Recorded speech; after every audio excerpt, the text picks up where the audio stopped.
A missão de guardar a fé são dos mestres da igreja, mas cada um de nós podemos guardar um pedaço, um pouquinho daquilo que Deus nos deu. Qual foi o conhecimento que Deus te deu? Você não pode propagar esse conhecimento para outras pessoas? Você não pode ensinar a outras pessoas? Você não pode defender esse conhecimento que você tem, mesmo que ele seja pequeno? Os crentes mais antigos, eles não sabiam nem ler, mas eles defendiam o Evangelho com o conhecimento que eles tinham, com poucos versículos que eles tinham decorados na mente. Deus, aleluia. Eles defendiam o Evangelho contra as seitas e heresias, contra o catolicismo romano, por exemplo, contra as heresias das testemunhas de Jeová. Eles sabiam se defender, usar a Bíblia para se defender. Você tem que aprender a proteger a fé que você professa. Você tem que aprender a defender o Evangelho. Meus amados irmãos, nós lemos em João capítulo 17, a partir do versículo 6. Nós já começamos há um bom tempo, a pregar em João 17. Temos algumas pausas necessárias e voltamos novamente a João 17, agora no versículo 6. Aí em João 17 nós temos o que chamamos de oração sacerdotal. Oração sacerdotal. Jesus se apresenta a Deus, ao Pai, como sacerdote perfeito, intercedendo por todos aqueles que hão de herdar a salvação. E nesta noite, nesta parte que nós lemos aí, eu gostaria de falar sobre guardar a palavra de Deus. Guardar a palavra de Deus. Nós precisamos aprender a guardar a palavra de Deus.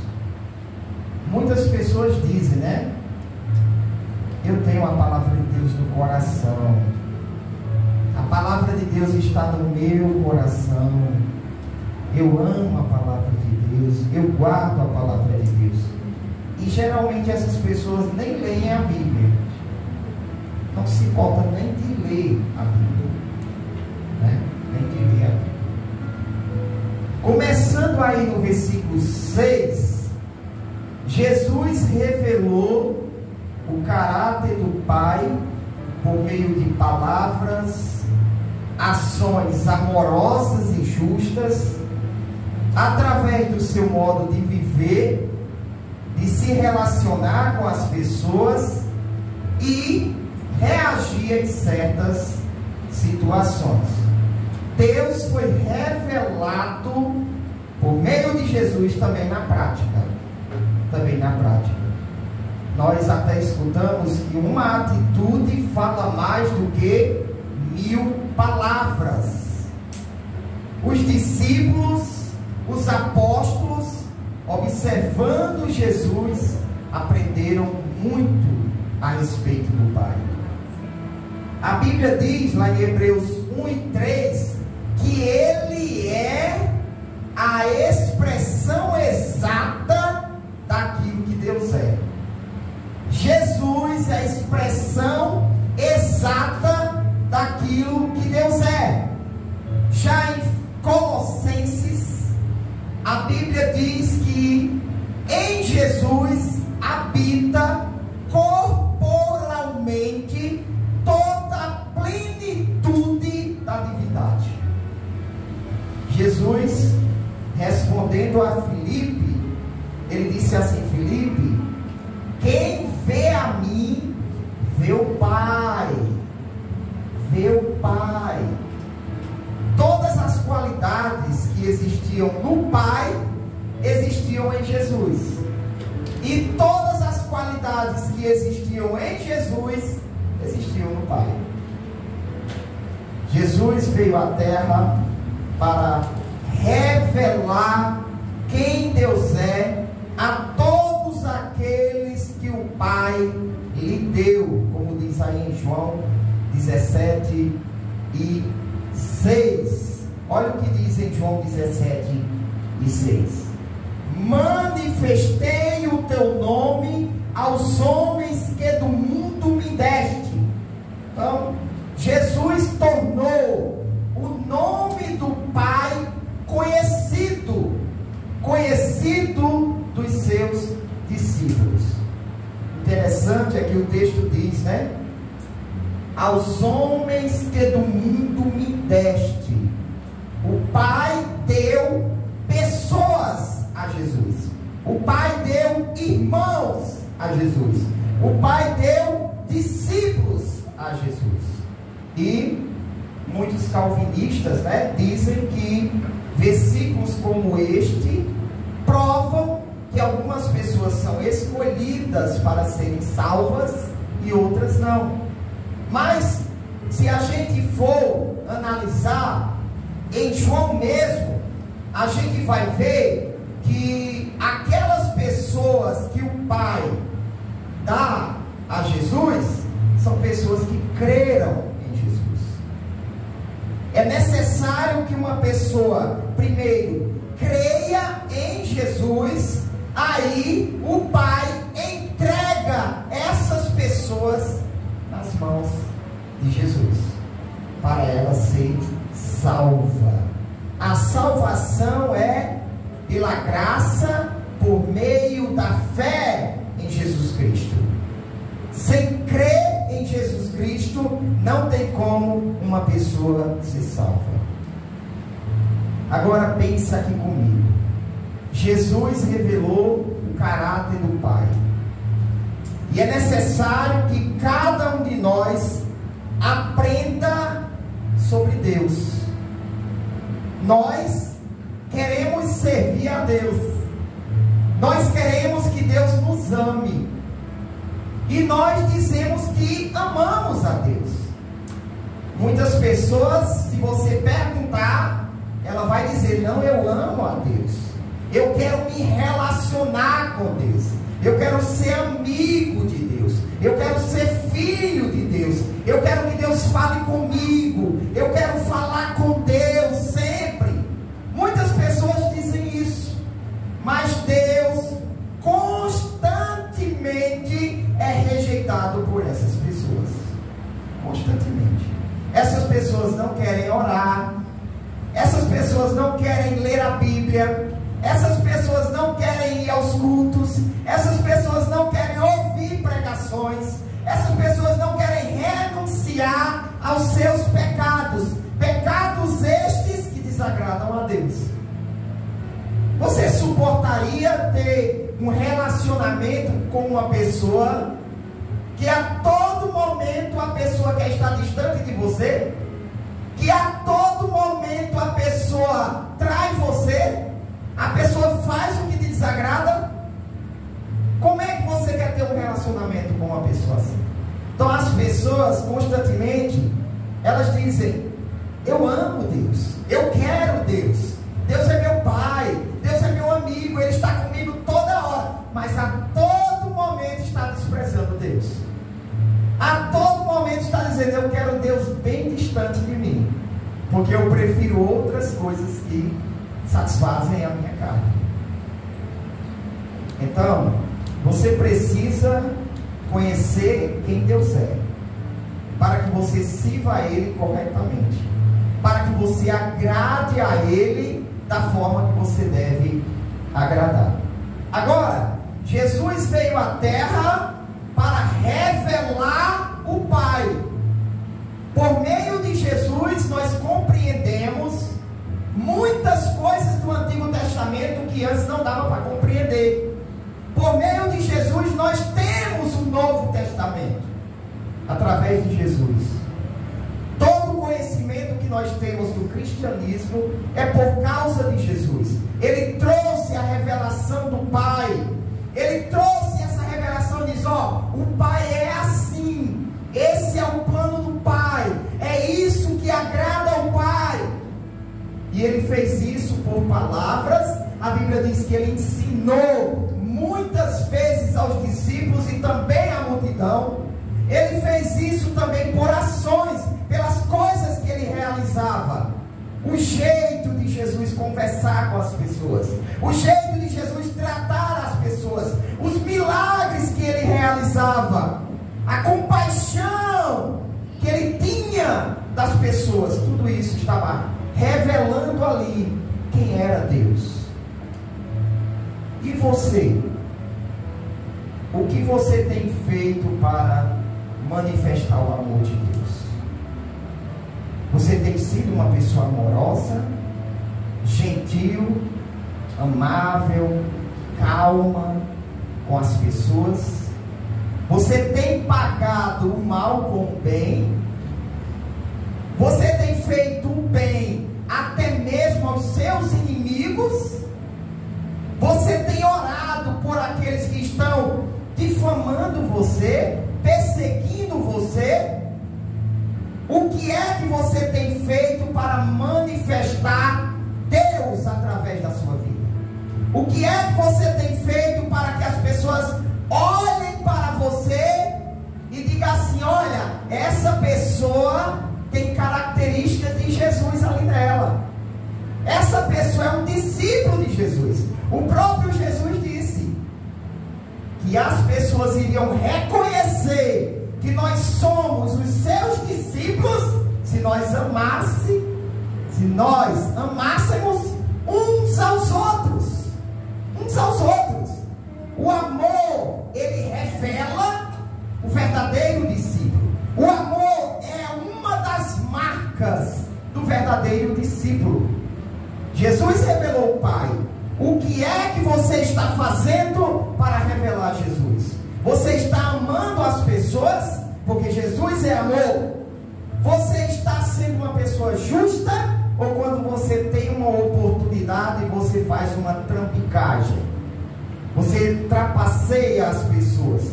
Na escola, você estuda para a prova, faz a prova direitinho, ou você, quando tem uma oportunidade, vai filar para tirar uma nota boa?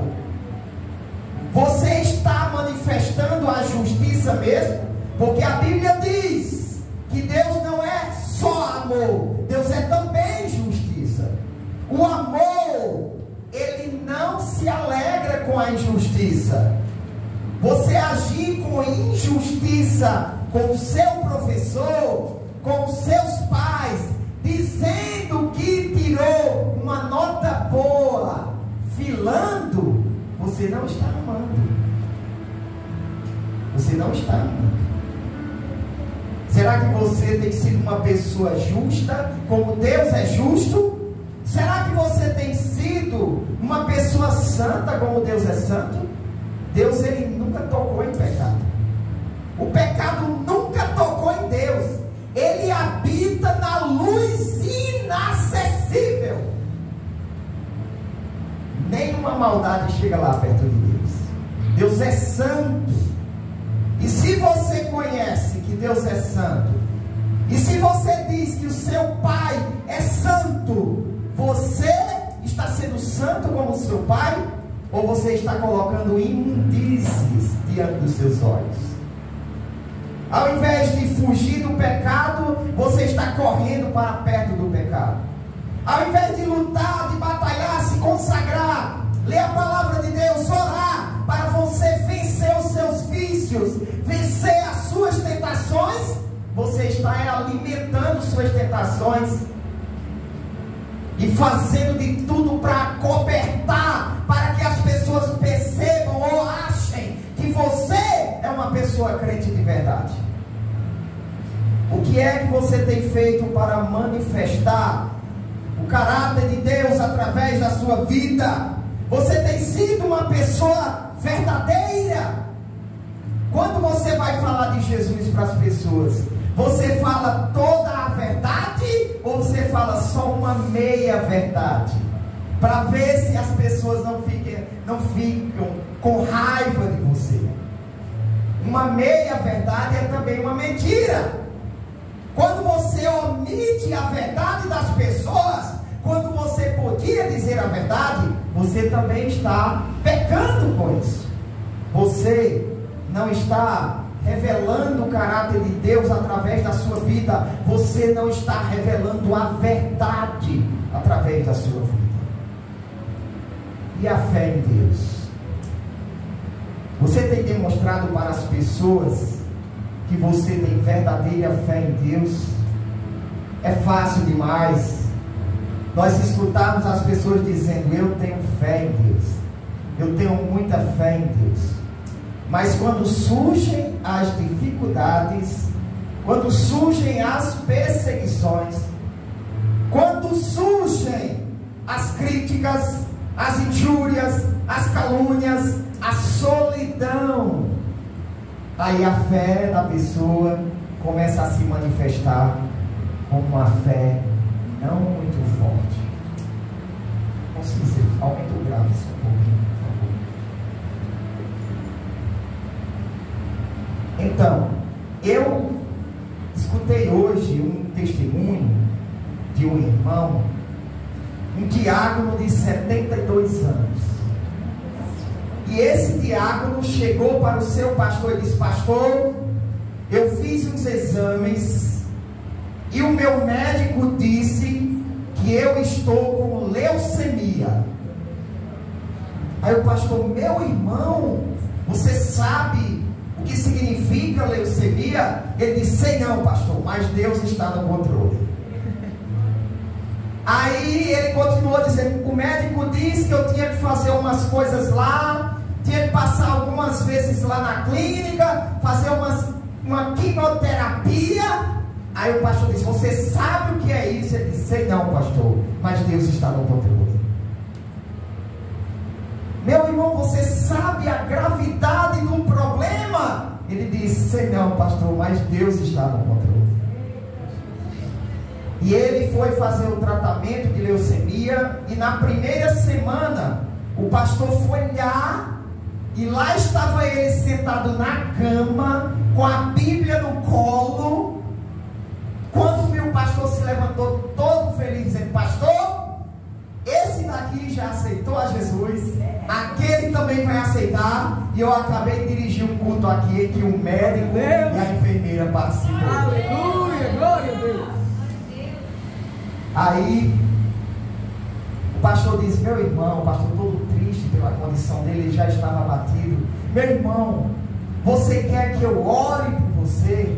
Eu vou orar por você. Ele disse: ore, pastor, para que Deus me dê sabedoria, me dê unção para eu pregar para essas pessoas, para eu ganhar mais pessoas para Jesus. Porque essa leucemia, ela não é ruim. Ela me colocou aqui e abriu um campo missionário para eu ganhar almas para Jesus. Aleluia, glória a Deus. Muitas dessas pessoas aqui, pastor, não vão sair daqui, elas não vão voltar mais para casa, mas Deus deu a última chance a elas, para elas aceitarem a Jesus e ganhar a salvação. Glória a Deus, aleluia.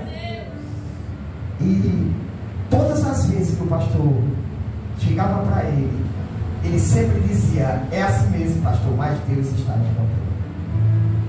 E já quando ele estava no final do tratamento, o cabelo tinha caído, todo desgastado lá na igreja mais uma vez: pastor, ore por mim, porque essa semana Deus vai me levar de novo lá no campo missionário. Ore por mim para que Deus me dê graça, para que eu ganhe mais almas para Ele. E a sua esposa, falando com o pastor, disse que ele estava muito mal. Ele disse: não, pastor, aí já tem que preparar a cerimônia fúnebre. Ele não escapa, pastor. Aí o pastor disse que voltou 7 anos depois lá, e ele ainda estava vivo. Glória a Deus. E a mulher dele já tinha morrido. Eu não estou dizendo que essa é uma realidade de todo mundo. Deus pode muito bem permitir que uma pessoa adoeça, faça a obra de Deus e depois morra. Mas eu quero que você olhe para a fé desse homem. Ele demonstrou a sua fé na prática. Uma fé sem obras é morta. Você dizer que tem fé quando tudo está bem na sua vida, quando você está com saúde, quando nada te falta, quando tudo está dando certo, é uma coisa. Você dizer que tem fé, dizer que é crente na frente da igreja, se comportar direitinho na frente da igreja é uma coisa. Eu quero ver longe dos olhos dos irmãos. A sua fé vai se revelar ali. E mais uma vez eu pergunto para você: o que você tem feito para manifestar para o mundo e para os irmãos as qualidades que devem existir no Filho de Deus? O que é que você tem feito? Você é uma pregação ambulante? Por onde você anda, Jesus está sendo pregado com palavras ou só mesmo com o seu testemunho? Isso daí é para você refletir. O marido, ele deve manifestar Deus para a esposa. Os pais devem manifestar Deus para os filhos. Os pregadores devem manifestar Deus para a igreja e para o mundo. E todo crente, seja pregador ou não, deve revelar o caráter de Deus por onde ele passa. Glória a Deus. Por onde você passar, você tem que mostrar para as pessoas com a sua vida quem é Deus. Quem é Deus? Como é que Deus agiria nessa situação? Como Deus trataria essa pessoa? O que Deus faria no meu lugar? Você precisa conhecer Deus. Foi isso que Jesus fez. Jesus manifestou Deus para você. Jesus apresentou Deus para você.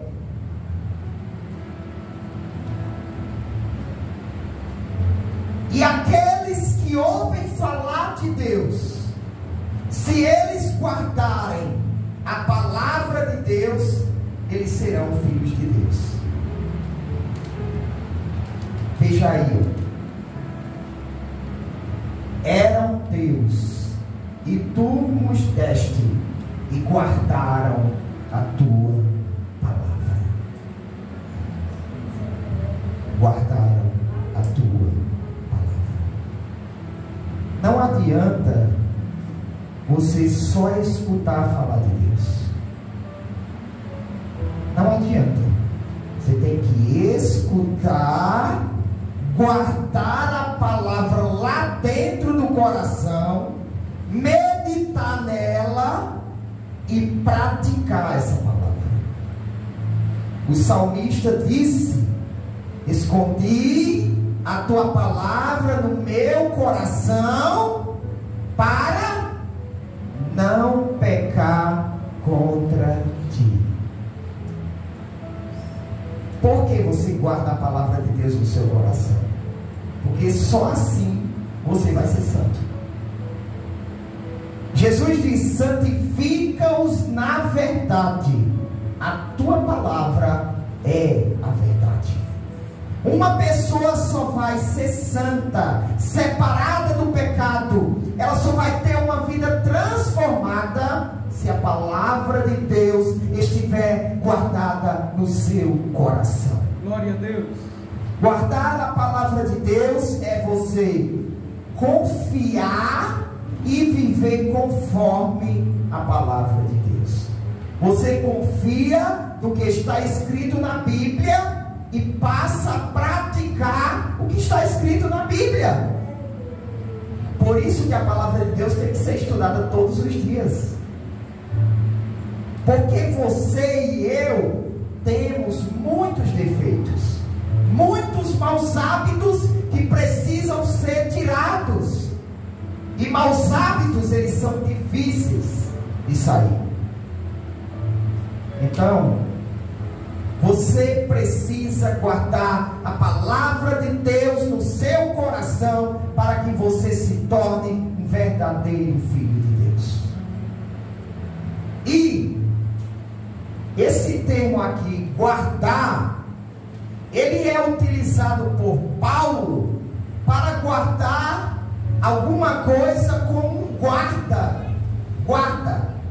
proteger essa coisa, guardar. Então você guarda a palavra de Deus, meditando nela, lendo ela, guardando ela, escondendo ela no seu coração, praticando ela, mas também defendendo ela. Glória a Deus. Defendendo a palavra de Deus. Você vai ter oportunidade para defender a palavra de Deus na escola, no trabalho, entre amigos, quando pessoas falarem coisas que são contrárias à palavra de Deus, quando pessoas falarem coisas que não são bíblicas, você vai dizer: peraí, a palavra de Deus diz isso daqui. Uma aluna minha veio falar de leitura de mãos, por exemplo. Eu falei: ó, isso daí Deus condenou no Antigo Testamento. Pessoas como essas no Antigo Testamento eram apedrejadas. Para você ver o perigo que há nisso. Tudo que tem a ver com ocultismo, com adivinhação, com feitiçaria, bruxaria, tudo isso tem a ver com demônios. Tem a ver com demônios. Então eu prontamente falei: é errado. Ah, professor, queria impressionar. O senhor já assistiu a série The Chosen? Eu disse: eu já ouvi falar, mas também tem coisa errada lá. Também tem coisa errada lá que vai contra a palavra de Deus. Então, guardar a palavra de Deus não é só você dizer: ah, eu meditei nesse versículo e decorei ele, e agora eu estou entendendo ele e guardei a palavra de Deus. Não. Você tem que viver. Você tem que praticar. Se você acredita naquilo que está no seu coração, você tem que viver de acordo com aquilo. E também você tem que ser um guardião, uma guardiã da palavra de Deus. Proteger a palavra de Deus. Jesus revelou o Pai e toda a verdade que é suficiente para a salvação. Mas nem todos irão guardar a palavra revelada. Se nós guardarmos a palavra de Deus, nós iremos revelar Deus para as pessoas. Iremos levar Deus para as pessoas através das palavras, através das nossas vidas. E por meio da revelação, nós conhecemos que tudo que pertence ao Filho pertence também ao Pai, e por isso o Filho é glorificado. Veja o próximo versículo. Agora já tem, esse tem aí é eles, está no plural, tem esse acento aí, quer dizer que eles têm. Agora eles já têm conhecido que tudo quanto me deste provém de ti. Veja aí o versículo 8, 10, irmão Cícero. E todas as minhas coisas são tuas, e as tuas coisas são minhas, e nele sou glorificado. Nele sou glorificado. Por meio da palavra de Deus, nós temos o conhecimento de que Jesus, tudo que Jesus tem é do Pai. Toda a glória que Jesus tem é do Pai. Mas também nós temos o conhecimento de que nós também herdaremos todas as coisas por estarmos unidos a Cristo. Romanos diz que se nós somos filhos, somos também herdeiros, herdeiros de Deus e co-herdeiros com Cristo. Todas as coisas que pertencem a Deus, pertencem a Jesus e pertencem a todos aqueles que se tornarem filhos de Deus quando crerem em Jesus. Todas as coisas. Se nós guardarmos a palavra de Deus até o fim, esse tesouro que Deus depositou em nosso coração, o tesouro que Jesus depositou em nosso coração, o conhecimento que nós temos da palavra de Deus, nós temos porque Jesus depositou esse tesouro valioso no nosso coração. Você não entenderia nada se Jesus não tivesse iluminado o seu pensamento. Veja o versículo 8. Porque lhes dei as palavras que tu me deste. Jesus deu aos seus discípulos as palavras que o Pai deu a ele. Irmãos, isso é muito impressionante. Palavras que não saíram de nenhum ser humano. Palavras que vieram diretamente do mundo espiritual. Palavras que vieram diretamente do Deus Todo-Poderoso. Palavras que vieram diretamente de Deus. Foram dadas a Jesus. E Jesus nos deu essas palavras. Por isso que nós temos que guardar essa palavra, receber essa palavra como os discípulos fizeram, e pelo conhecimento da verdade, crer que Jesus foi enviado pelo Pai para salvar a humanidade. As pessoas que não são crentes, elas precisam entender isso, que Jesus é o Filho de Deus, que foi gerado pelo Pai desde a eternidade e é enviado à terra para morrer pela humanidade. Glória a Deus, aleluia. É essa verdade que nos salva. É essa verdade que salva as pessoas que estão no mundo. O próprio Jesus disse que ele não veio ao mundo para condenar o mundo. Ele veio ao mundo para que o mundo fosse salvo por ele. Jesus veio ao mundo para se oferecer em sacrifício perfeito pelas pessoas.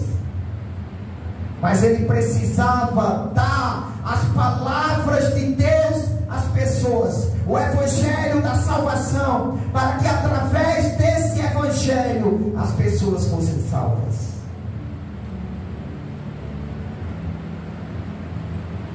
Mas Deus está sendo apresentado a muitos para ser conhecido, para ser amado, para ser temido, mas poucos querem ser amigos de Deus. Poucas pessoas querem ser amigas de Deus.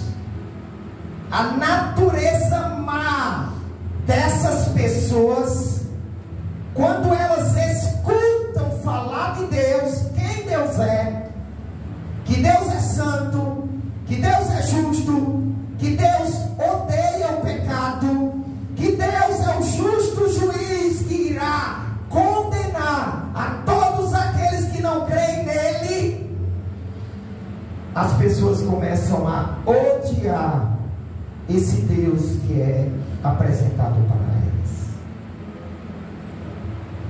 Deus está sendo apresentado a muitos, mas são poucos que querem conhecê-lo de verdade.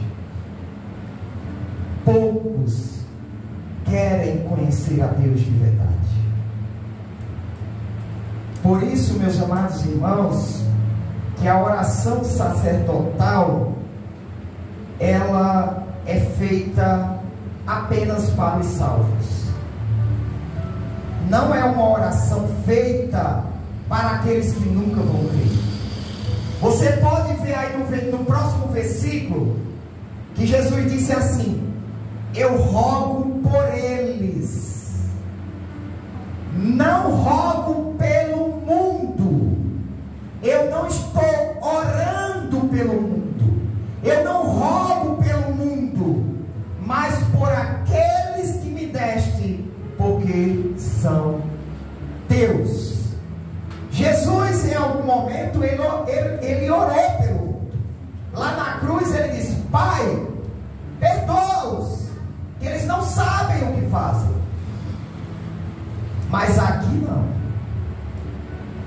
Aqui Jesus, como sacrifício perfeito e como sumo sacerdote perfeito, ele estava fazendo uma oração eficaz, uma oração perfeita, que seria completamente atendida pelo Pai.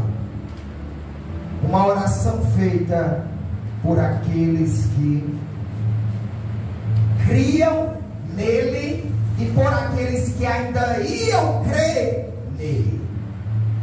Então, meus irmãos, nós analisando esses textos aí, nós aprendemos que Deus deixou a sua palavra, a Bíblia Sagrada, para você guardar essa palavra no seu coração e transmitir essa palavra para seus filhos, para seus netos, para os seus amigos à sua volta, para os seus vizinhos, para os seus familiares.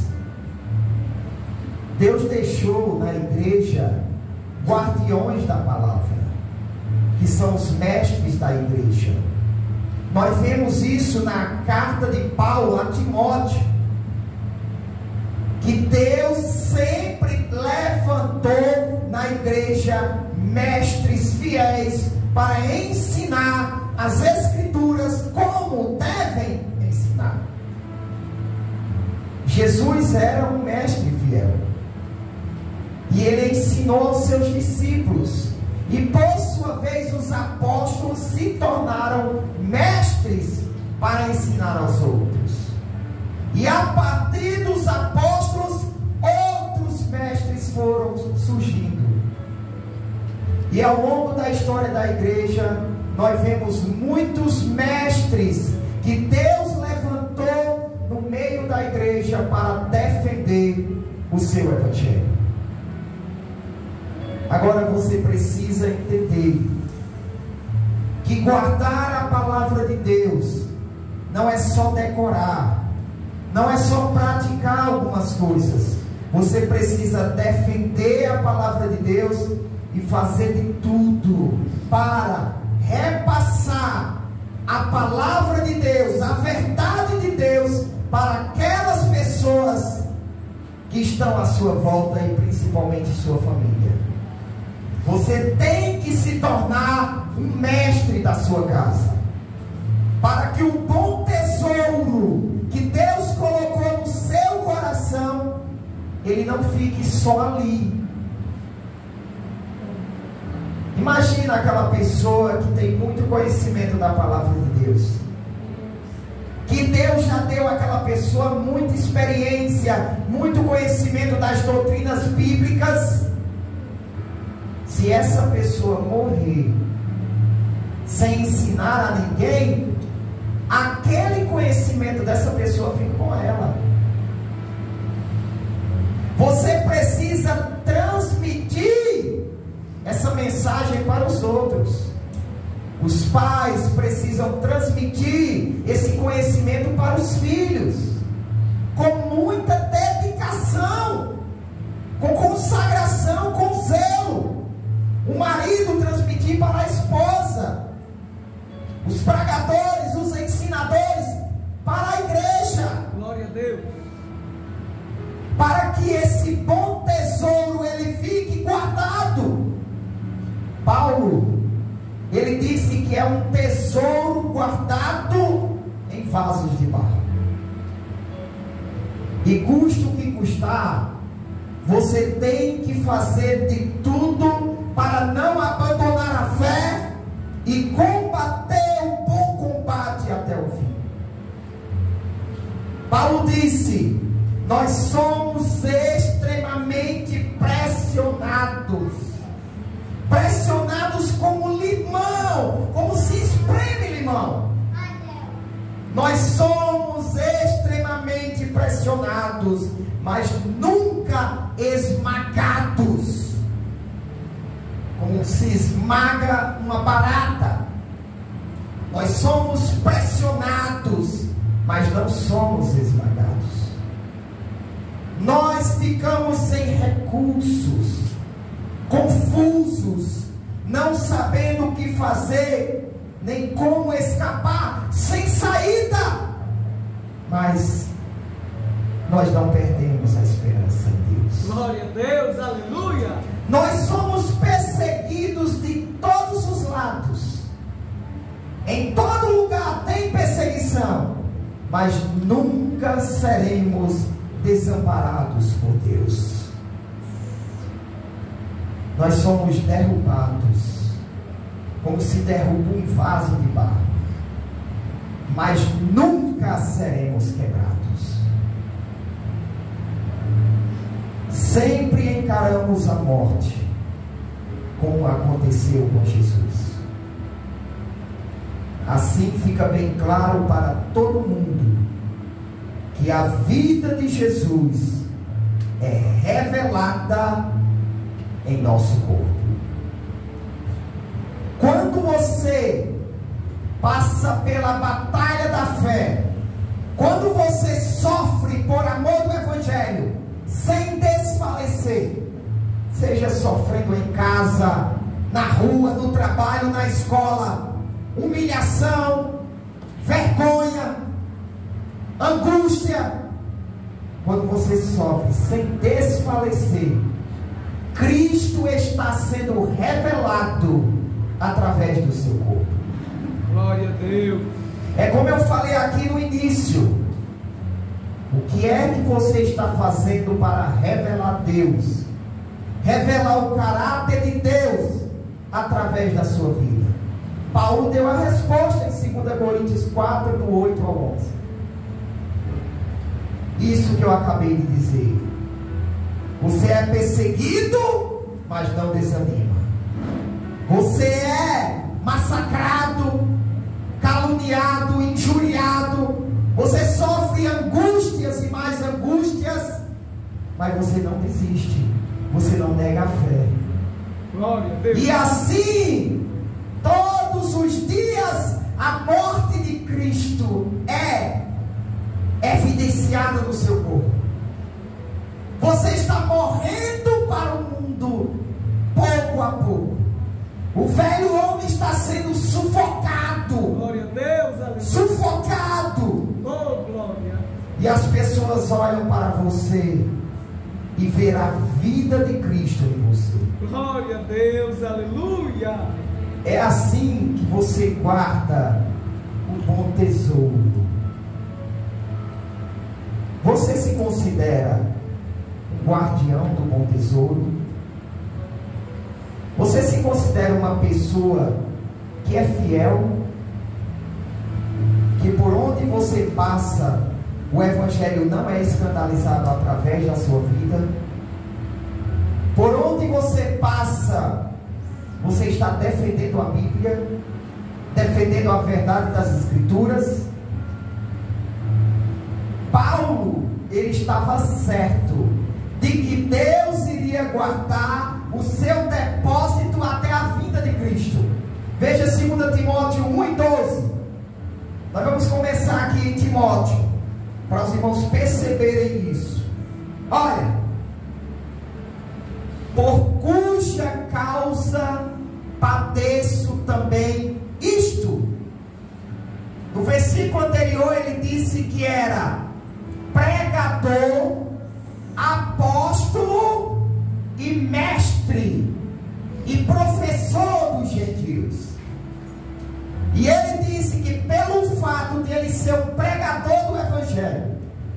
um apóstolo, um mestre, ele padecia por causa disso.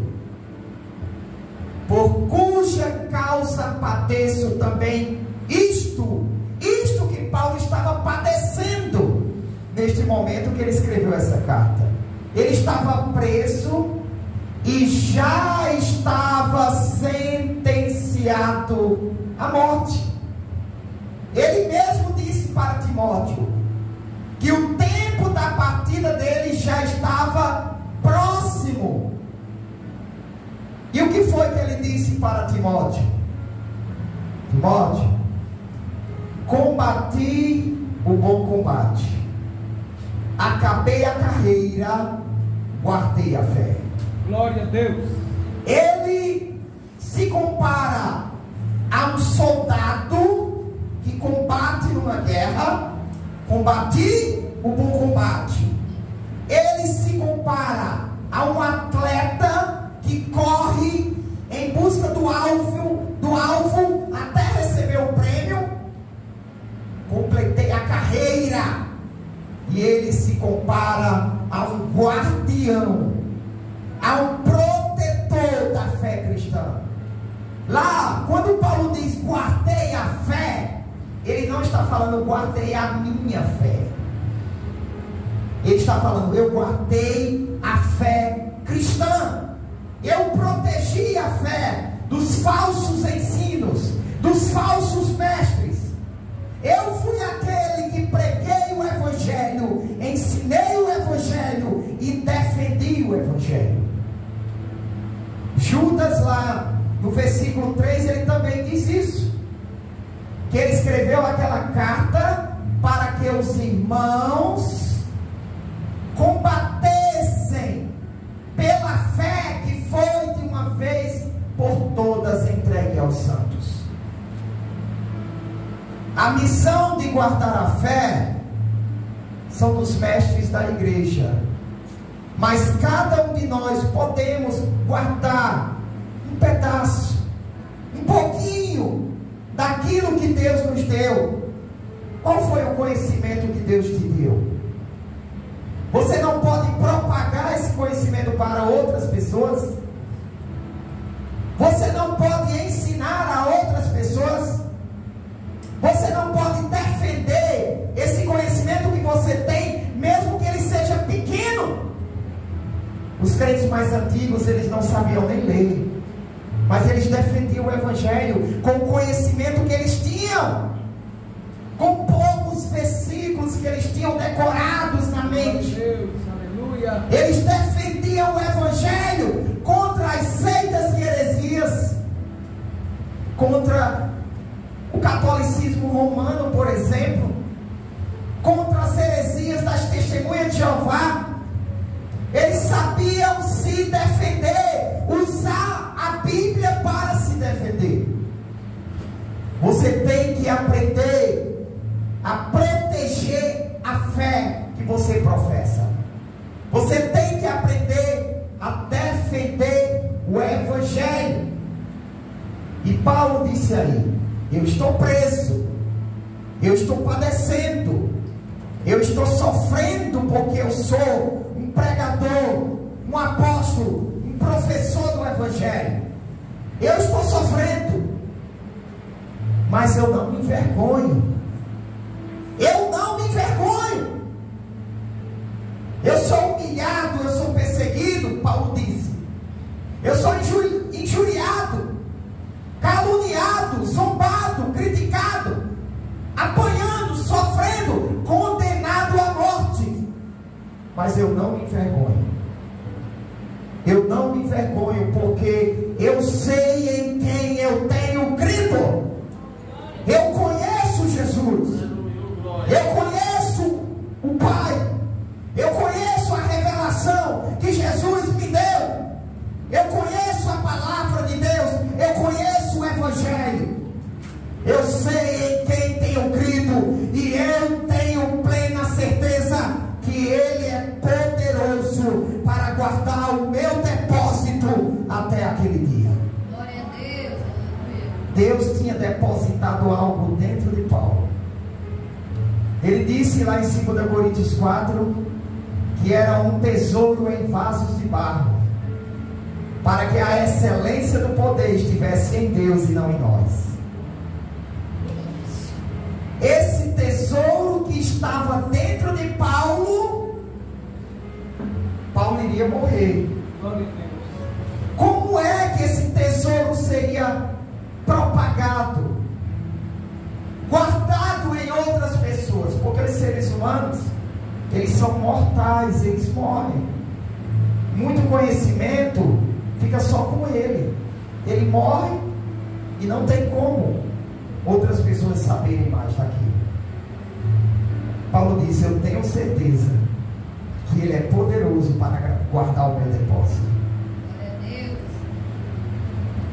Esse texto aqui, ele mostra que as cartas de Paulo, elas foram preservadas justamente por isso.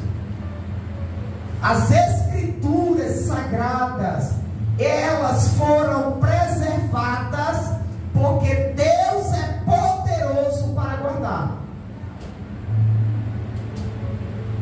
Deus é poderoso. Deus guardou a sã doutrina através dos mestres da igreja ao longo da história, mas também preservou as cartas de Paulo. Pedro também disse a mesma coisa, que ele não se cansava de sempre relembrar aos irmãos a perseverarem na fé. Mas Jesus já tinha revelado para Pedro que ele iria partir, que ele iria morrer. E Pedro disse que já tinha procurado meios desse tesouro ficar guardado para gerações futuras. Como é que Deus protege, meus irmãos, o seu bom tesouro?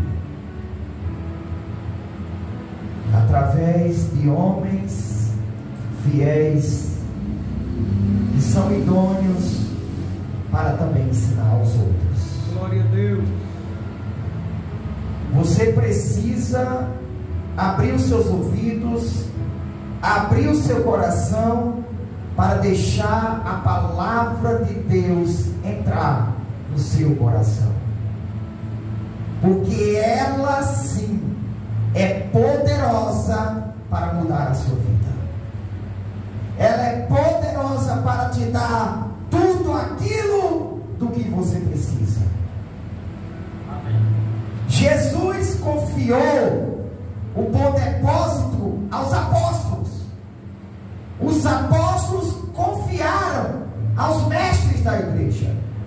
Os mestres da igreja confiaram a novos mestres da igreja.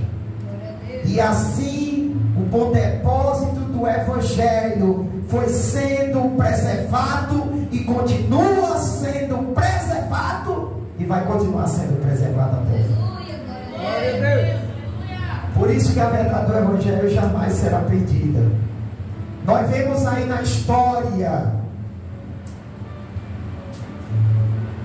que muitas igrejas se corromperam, mas sempre saía um remanescente fiel do meio dessa igreja que se corrompeu para defender o bom Evangelho. E o que é que você tem que fazer para você, seja pregador ou não? O que é que você tem que fazer para guardar o tesouro do Evangelho dentro de você? Às vezes, mulheres, elas acreditam que por não pregarem ou ensinarem a igreja, elas acham que não precisam ter tanto conhecimento quanto os pregadores. Mas uma mulher, ela pode ensinar as outras e aos seus filhos.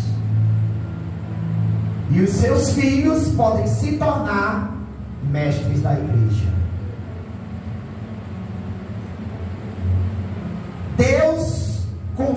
confia também a mulheres o seu tesouro no coração delas. Glória a Deus. Para que elas possam transmitir, principalmente para seus filhos. Principalmente. É uma forma do Evangelho ser preservado. É uma forma do Evangelho ser preservado.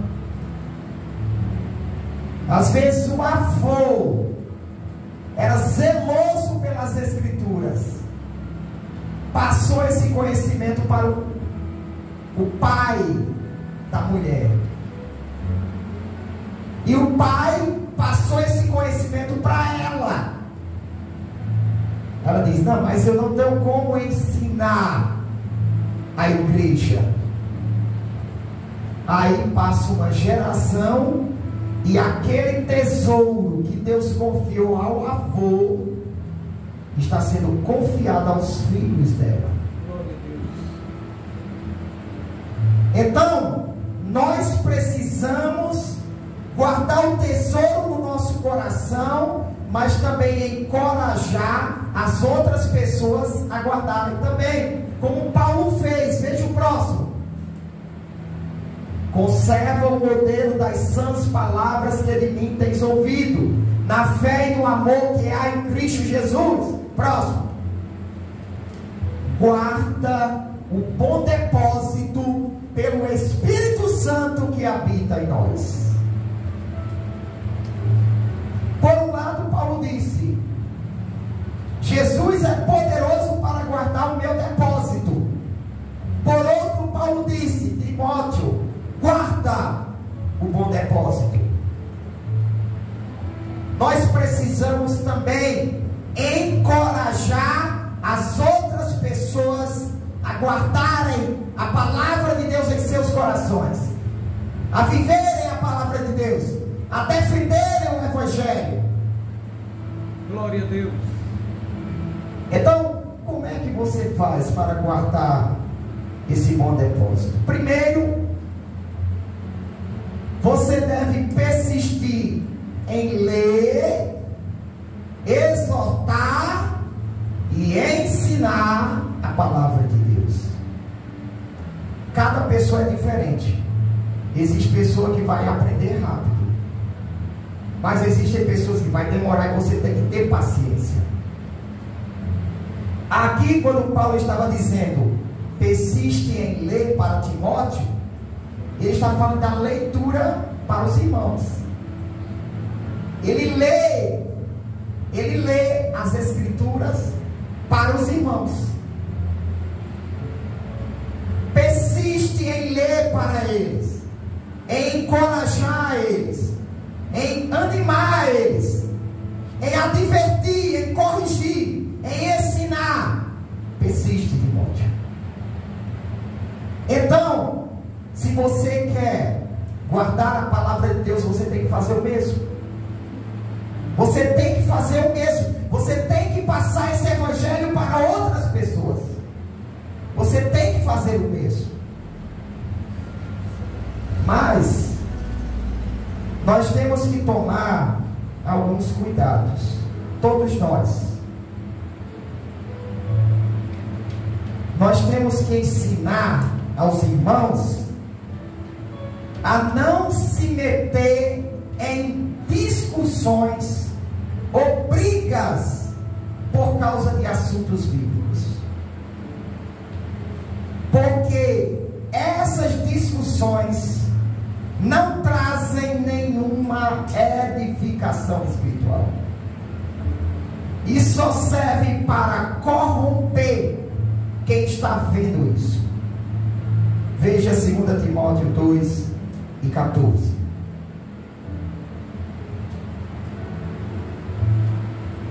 Traze estas coisas à memória, ordenando-lhes diante do Senhor que não tenham contendas de palavras, que para nada aproveitam e são para a perfeição de quem está ouvindo. Viver brigando por causa de igreja, por causa de uso e costume, por causa de um irmão, de uma irmã. Vai sempre aparecer alguém para falar, para puxar a conversa com você. Ah, não sei o que, sua igreja é assim. Ah, não sei o que, são desse jeito. Isso daí, irmãos, não vale a pena entrar nisso não. Você chega para a pessoa e diz: vamos fazer assim, vamos sentar aqui, vamos ler aqui em João 14,6, vamos meditar nesse versículo, vamos tentar entender porque Jesus disse: eu sou o caminho, a verdade e a vida. Vamos meditar na Bíblia, vamos aprender algo do Evangelho, vamos aprender alguma doutrina cristã. Mas está com assuntos que não trazem nenhuma edificação, assuntos que mais parecem, irmãos, uma competição para ver qual é a igreja melhor, uma competição. Então Paulo falou para evitar contendas de palavras, brigas, discussões. Essas discussões só trazem prejuízos. A única discussão que é boa é aquela que os dois não estão irritados. Se um estiver irritado, já deve tomar cuidado.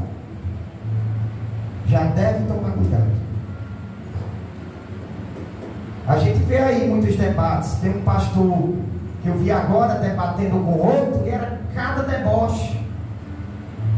Aí o outro pega os vídeos e depois posta nas redes sociais com deboche também. Isso não é evangelho.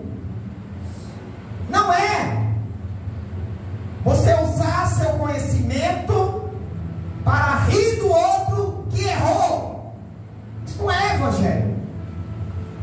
Não é. Pregador na rua, a gente vê vídeos no YouTube. O inimigo se levantou contra mim. Aí quando você vai ver, o cara afronta as pessoas. Os irmãos viram aí no evangelismo. Uma mulher, ela quis discordar, mas eu discordei dela de forma educada. No final, a gente até sorriu. Você conhece meu irmão tal, não sei o quê? Não deve brigar. Seja em qualquer lugar, brigar para dizer que está certo. Ah, mas a Bíblia diz isso. Ah, você não sei o quê. Não, briga não procede do Espírito Santo. Evite isso. Timóteo, Paulo pediu para Timóteo ensinar aos irmãos para evitar esse tipo de coisa. Outra coisa também, você deve manejar bem a palavra da verdade. Manejar é fazer um corte reto, é saber usar a palavra. Assim como aqueles que fazem móveis planejados, né? Se você não cortar bem direitinho a portinha do armário, vai ficar com uma brechinha, vai ficar torto, vai ficar levantado. Manejar bem a palavra da verdade é você fazer um corte reto, pregar direito a palavra de Deus, pregar com sabedoria, pregar com conhecimento, com autoridade que vem da prática da palavra. Você tem que viver para pregar. Mas a Bíblia diz que depois de 1 ou 2 conselhos, você deve evitar o homem herege. É isso que Paulo diz. Evita debater. E o que a gente vê de gente debatendo com herege na internet é muito. Veja o que Paulo diz aí, 2 Timóteo 2, versículo 16, vocês. Evita os falatórios profanos. Falatórios aí são debates, discursos, porque produzirão maior impiedade. Debate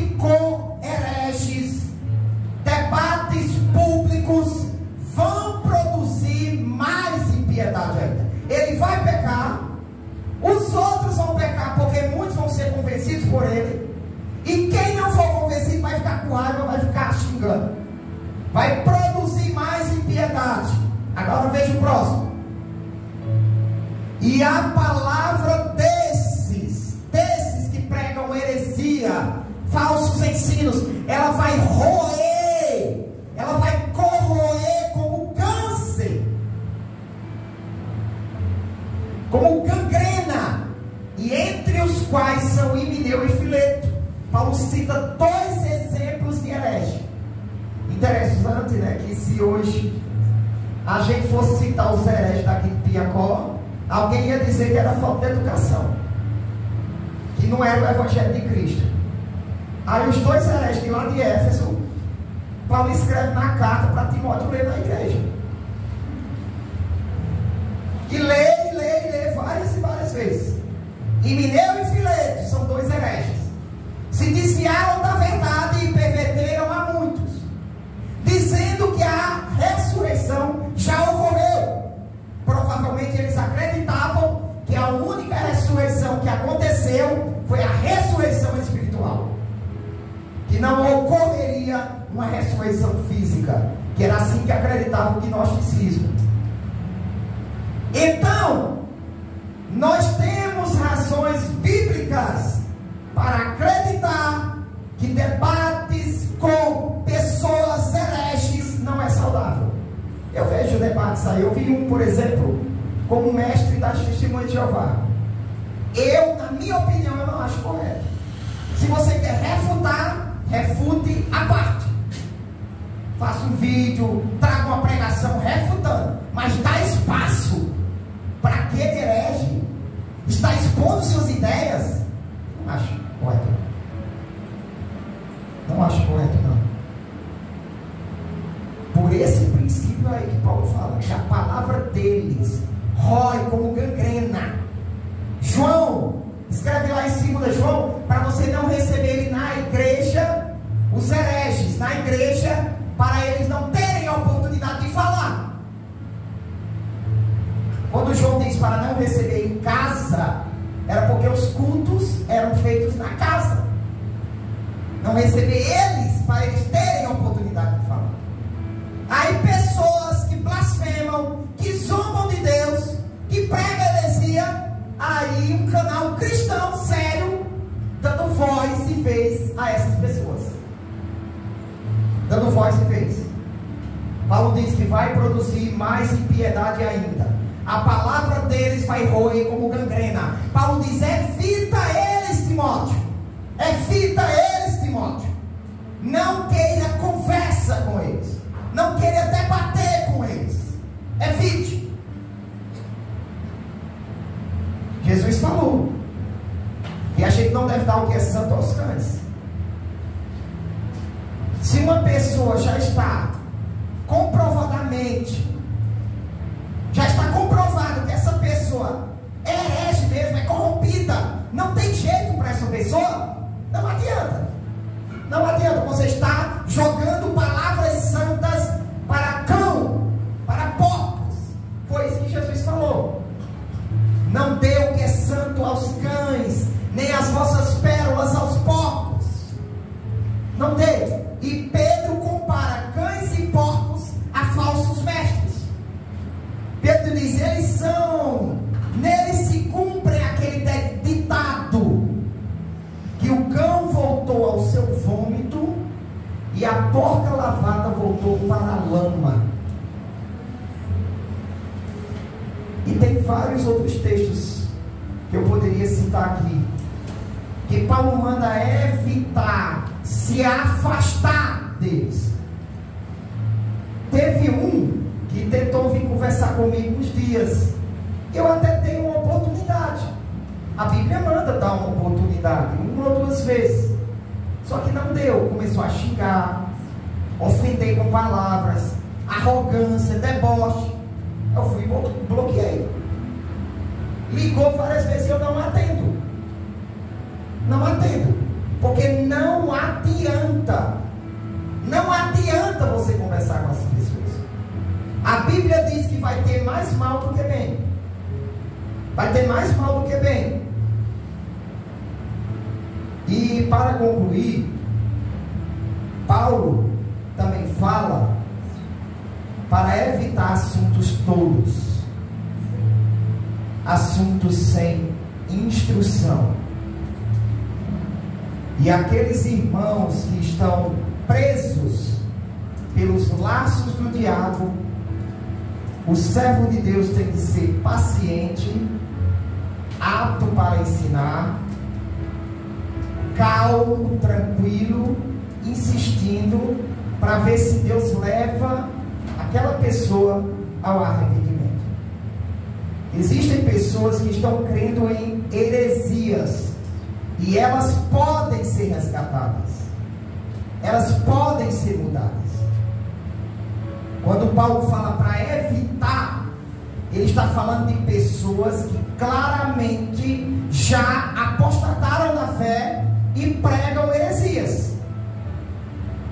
Paulo manda evitar. Mas se uma dessas pessoas aparecer para você e você puder pregar para ela tranquilamente, não tem nenhum problema. Agora, se for um mestre da seita, a Bíblia orienta você a evitar. A não ser que você tenha muito conhecimento bíblico e ainda queira tentar ter uma conversa com a pessoa. Mas se você vê que não dá para avançar o assunto, então pare, para que a palavra de Deus não seja blasfemada. Então,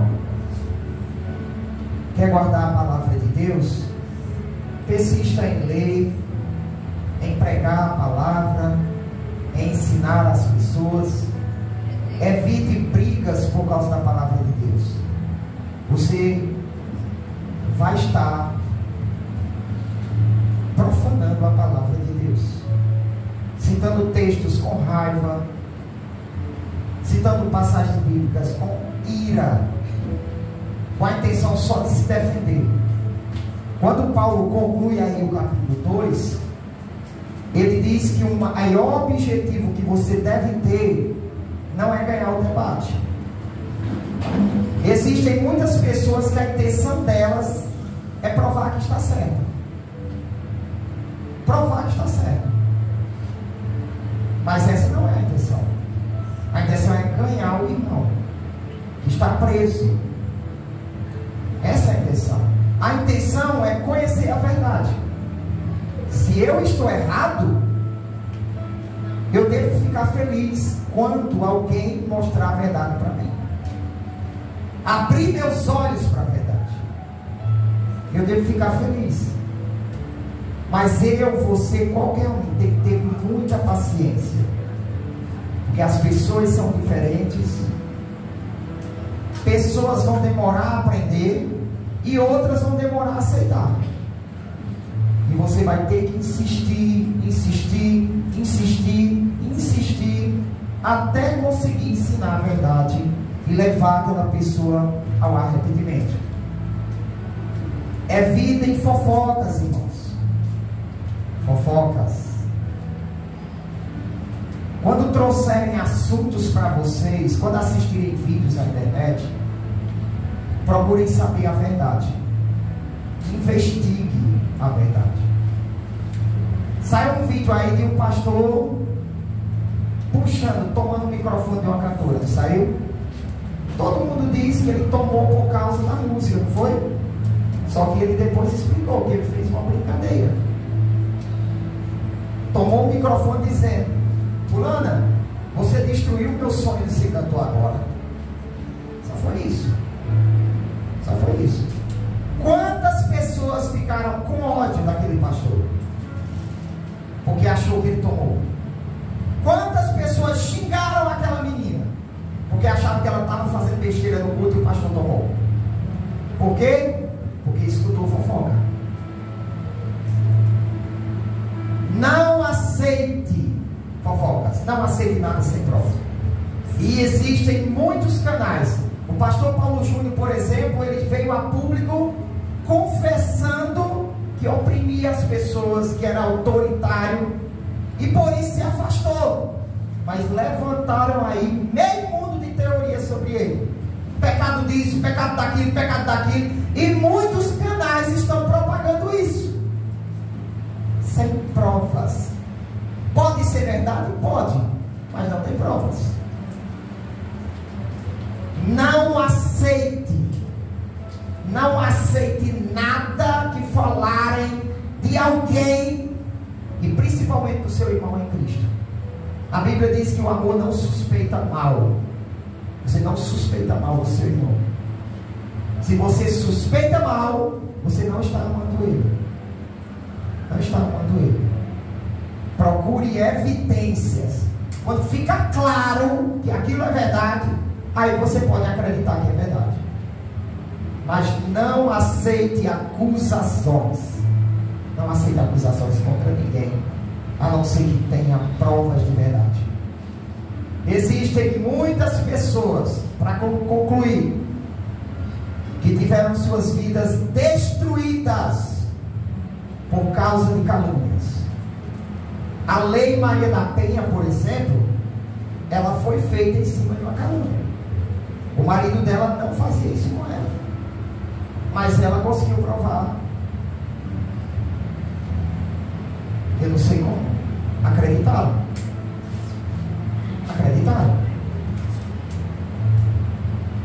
Existia um pastor que uma jovem da igreja afirmou ter um caso com ele.